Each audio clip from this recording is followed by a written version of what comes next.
Hello students, welcome to রাজমট বাংলা। সঙ্গে রয়েছি আমি অদিতি। যারা যারা গভর্নমেন্ট সার্ভিসের জন্য প্রিপারেশন নিচ্ছ অনেক দিন ধরে, তাদের জন্য সুখবর, বেশ কয়েকটা পরীক্ষা রয়েছে। তাই পরীক্ষাগুলো কখন রয়েছে, কি কি পরীক্ষা রয়েছে, কিভাবে তোমরা আবেদন করবে, সব বিষয় নিয়ে আলোচনা করব এই ভিডিওটিতে। তাই খুব মন দিয়ে গোটা ভিডিওটি দেখতে এবং শুনতে থেকো। চলো শুরু করা যাক। ইন্ডিয়ান সিভিল সার্ভিস এক্সামিনেশন 2023 এর সম্মিলিত প্রিলিমিনারি পরীক্ষার জন্য অনলাইন আবেদন গ্রহণ শুরু হয়েছে। আর এই বিষয়টা নিয়ে আমি অলরেডি আলোচনা করে নিয়েছি, ইউপিএসসি নিয়ে আমাদের একটা ভিডিও করা হয়ে গেছে, ভিডিওটা গিয়ে দেখে নিও ইউটিউবে রাজমট বাংলাতে। যোগ্যতা রয়েছে স্বীকৃত বিশ্ববিদ্যালয় থেকে যে কোনো শাখায় গ্র্যাজুয়েট হতে হবে।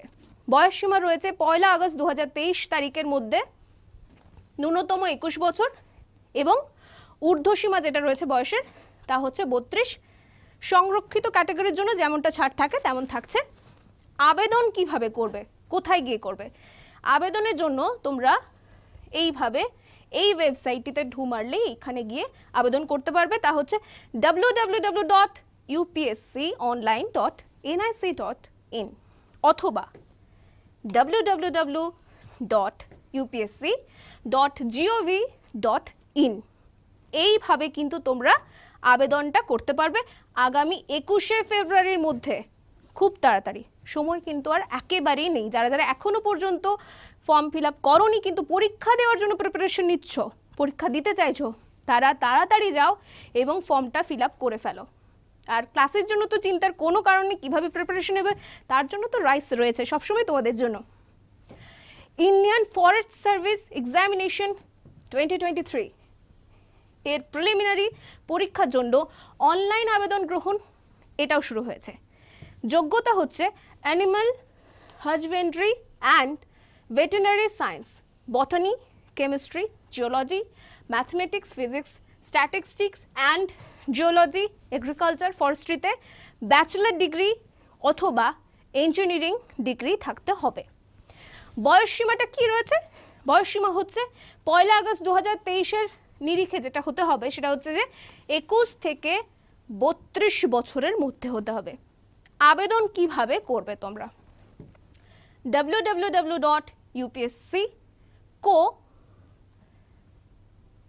আরেকবার যাব www.upsconline.nic.in। এটা হচ্ছে ওয়েবসাইট। এইভাবে অনলাইনে আবেদন করতে পারবে 21শে ফেব্রুয়ারির মধ্যে। তাই যারা যারা ইন্ডিয়ান ফরেস্ট সার্ভিস পরীক্ষায় উত্তীর্ণ হতে চাইছো তাদের জন্য কিন্তু আর বেশি সময় নেই। 21শে ফেব্রুয়ারির মধ্যে তারা অনলাইনে ফর্ম ফিল আপটি করে ফেলো। এবার চলে যাব কলকাতা মেট্রো রেলওয়েতেও 125 জন অ্যাপ্রেন্টিস নিয়োগ করা হবে অ্যাপ্রেন্টিস অ্যাক্ট অনুযায়ী। ফিটার 81, ইলেকট্রিশিয়ান 26, মেশিনিস্ট 6, ওয়েল্ডার 9টি পদ রয়েছে। বয়সসীমাটা সম্পর্কে একটু জানি।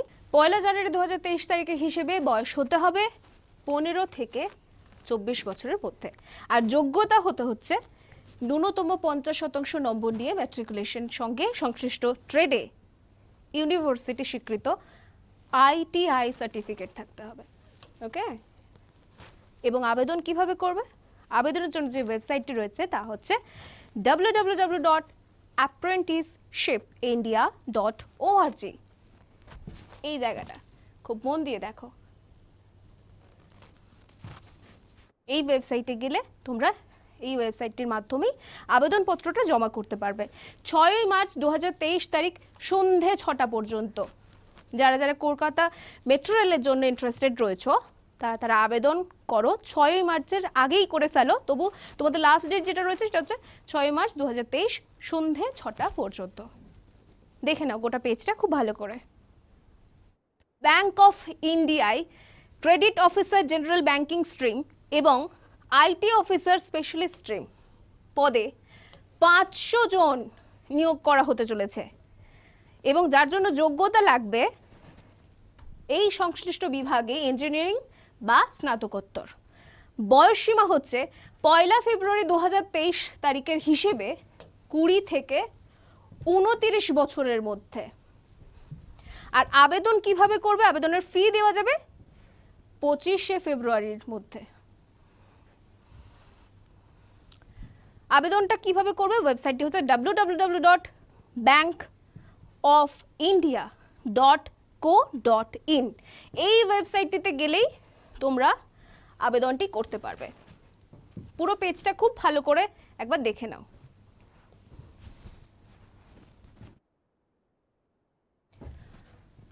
বিএসএফ কনস্টেবল ট্রেডসম্যান নিয়োগ 2023 কনস্টেবল ট্রেডসম্যান নিয়োগের জন্য বিজ্ঞপ্তি বেরিয়েছে।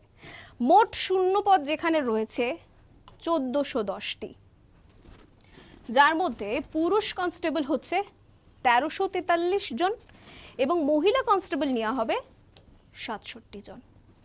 ওকে, এবং যোগ্যতা থাকতে হবে 10ম শ্রেণী উত্তীর্ণ হতে হবে সংশ্লিষ্ট বিষয়ে, আর আইটিআই থাকতে হবে। বয়সসীমাটা হচ্ছে 15 থেকে 25 বছরের মধ্যে এবং উচ্চতা হচ্ছে 167.5 সেমি সংরক্ষিত। আবেদন অনলাইনে করতে হবে 28শে ফেব্রুয়ারি 2023 তারিখের মধ্যে। অনলাইনে আবেদন করা যাবে এই ওয়েবসাইটটিতে গেলে https://rectt.bsf.gov.in/ এটা হচ্ছে ওয়েবসাইট। পুরো পেজটি ভালো করে দেখে নাও। আশা করছি তোমরা বুঝতে পারছো। যারা যারা প্রিপারেশন নিচ্ছ তাদের জন্য বেশ সুবিধা হবে, এবং যারা যারা এখনো পর্যন্ত ফর্ম ফিল আপ করোনি তারা ফর্ম ফিল আপ করে নাও, কারণ বেশ কয়েকটা পরীক্ষা রয়েছে, দেখলেই তো। আর এই সবগুলোর বিষয় বিস্তারিতভাবে আমরা আলোচনা করব।